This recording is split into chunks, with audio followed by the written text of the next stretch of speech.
तो फाइनली कैसे यहाँ पे नए साल के उपलक्ष्य में बहुत सारे टूलों में काफ़ी सारी अपडेट आई है। क्या अपडेट है इस वीडियो में हम जानेंगे, लेकिन एक चीज़ आपको बता दूं कि वैसे तो अपडेट हमेशा आते रहता है, लेकिन हम उसी अपडेट पे वीडियो बनाते हैं जब कुछ खास लगे, कुछ अच्छा लगे। तो यहाँ पे 3 टूलों में अच्छी अपडेट आई है, जिसमें से कि हाइड्रा टूल है, दूसरा EFT और तीसरा अनलॉक टूल है। जिसमें से कि हाइड्रा टूल में जिन्होंने अपडेट दिया उन्होंने गलती से 4 बार एक ही अपडेट यहाँ पे इन्होंने डाल दिया है। तो हम इसको पहले ओपन कर लेते हैं और इसके बारे में देख लेते हैं कि क्या इसमें खास है। तो यहाँ पे हम डिटेल में ओपन करेंगे तो यहाँ पे मीडियाटेक और यूनेस्को के ऊपर इन्होंने 2 टूलों के ऊपर अपडेट दिया। और खास सबसे चीज यहाँ पे देखेंगे नीचे में तो हैप्पी न्यू ईयर का इन्होंने विशेष दिया है। और नीचे में इन्होंने लिखा है we are preparing to big update stay turned, यानी कि कहने का मतलब है कि ये लोग बहुत ही बड़े अपडेट को लाने की तैयारी में है। तो आप लोग हाइड्रा टूल अगर यूज करते हैं तो वेट करिए, इंतजार करिए, बहुत ही जल्दी इस पर बहुत बड़ा अपडेट आने वाला है। बाकी इन्होंने मीडियाटेक में कुछ यूजर फंक्शन वाला जो है उसको यहाँ पे इन्होंने फिक्स किया है, रिबोल्डिंग का, और सब इशूज को यहाँ पे इन्होंने सही किया है। और यहाँ पे एक चीज़ और इन्होंने कुछ ऐड किया है जो कि मेरे समझ से अभी बाहर है। मतलब मैंने इसके बारे में बहुत रिसर्च किया, बहुत मुझे पता नहीं चला, बहुत जल्द इसके बारे में पता चलेगा, मैं आपको बता दूंगा। तो ये सेकेंड वाला ऑप्शन आप देख रहे हैं तो इसके बारे में।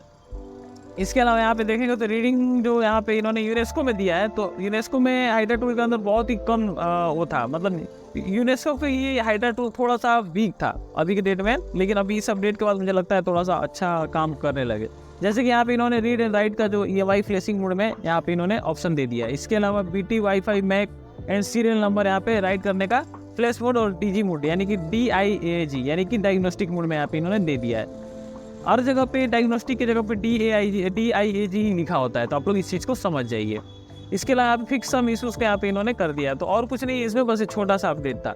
मुझे सबसे बेहतर लगा अपडेट तो इसका EFT का।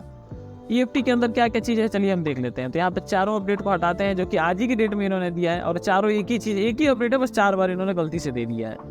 तो इसके अंदर आप देखो तो EFT टोगल के अंदर यहाँ पे अपडेट आया वर्जन 4.6.3 का। और अपडेट क्या है, MTK के ऊपर इन्होंने अपडेट दिया जिसमें एडेड सपोर्टेड न्यू डिवाइस यहाँ पे इन्होंने ऐड किया है, जिसमें कि आप देख सकते हैं यहाँ पे सैमसंग के 2 मॉडल इन्होंने ऐड किया है, जिसमें से ऑल फ्री है ये दोनों फ़ोन।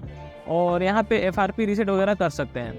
इसके अलावा सैमसंग के कुछ ऐसे फ़ोन है जिसको यहाँ पे एडेड ADB एंड्रॉइड 14, यानी कि यहाँ पे नीचे पे आप एक और चीज़ देखिएगा, ट्रांसलेट ADB एंड्रॉइड 10, 11, 12, 13, यानी कि 10 से लेकर के और 14 तक के जो मॉडल है, जिसमें से कि 10 से 13 तक के जितने मॉडल हैं सारे पे ही इन्होंने यहाँ पे लैंग्वेज ऐड किया है, जिसमें कि आपका यहाँ पे नीचे आप पढ़ सकते हैं लैंग्वेज इजिप्ट का है, स्पेन का है, फ्रांस का है, इटली का है, साउथ कोरिया, रसिया, तुर्की, थाईलैंड और ईरान।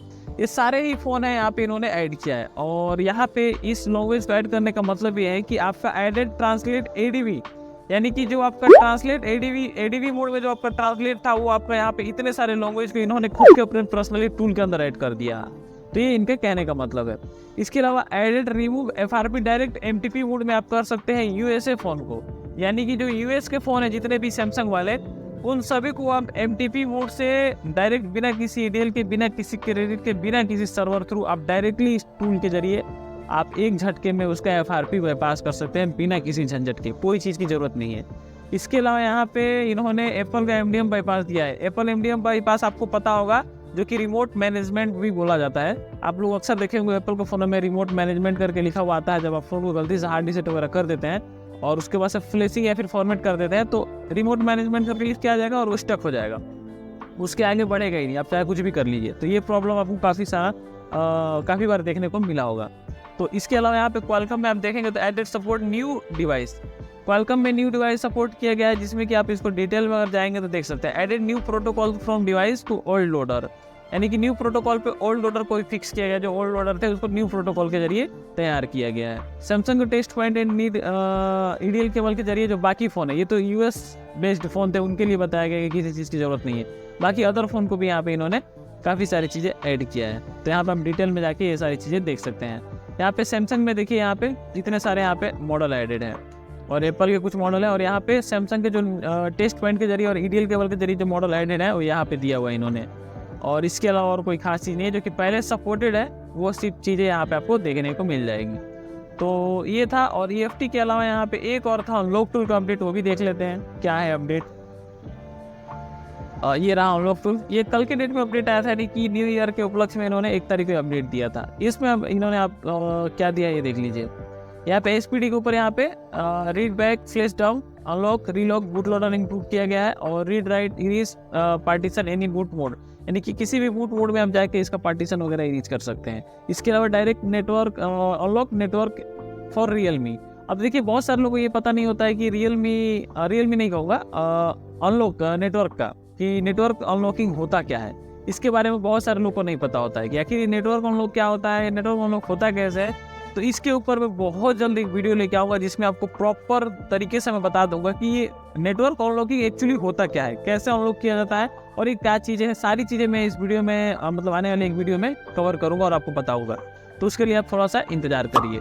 बाकी यहाँ पे कुछ इन्होंने मॉडल ऐड किया, आप देख सकते हैं वीवो का ये है आपका अक्टूबर और नवंबर का सिक्योरिटी जो कि यहाँ पे इन्होंने ऐड कर दिया है। जैसे आपको पता होगा कि वीवो के जो भी फ़ोन है वो ज़्यादातर अभी क्या है कि हर महीने अपनी अपनी नई सिक्योरिटी लॉन्च कर रहे हैं, और नई सिक्योरिटी की वजह से जो MTK CPU वाले फ़ोन है वीवो के वो अनलॉक नहीं हो रहे हैं। तो उस हिसाब से इनको अपना जो ये टूल है ये भी अपना सिक्योरिटी चेंज करके उनको अनलॉकिंग करने का जो फाइलें होती हैं, जो तरीका होता है उसको इम्प्रूव कर रहा है। तो उसको यहाँ पे इन्होंने मेंशन किया कि अक्टूबर और नवंबर का जो अपडेट था, सिक्योरिटी अपडेट, वो यहाँ पे इन्होंने ऐड कर दिया है। तो यही 3 अपडेट था जो कि अभी के डेट में आप लोग को अगर अपडेट नहीं किया है तो फटाफट से अपडेट कर लीजिए।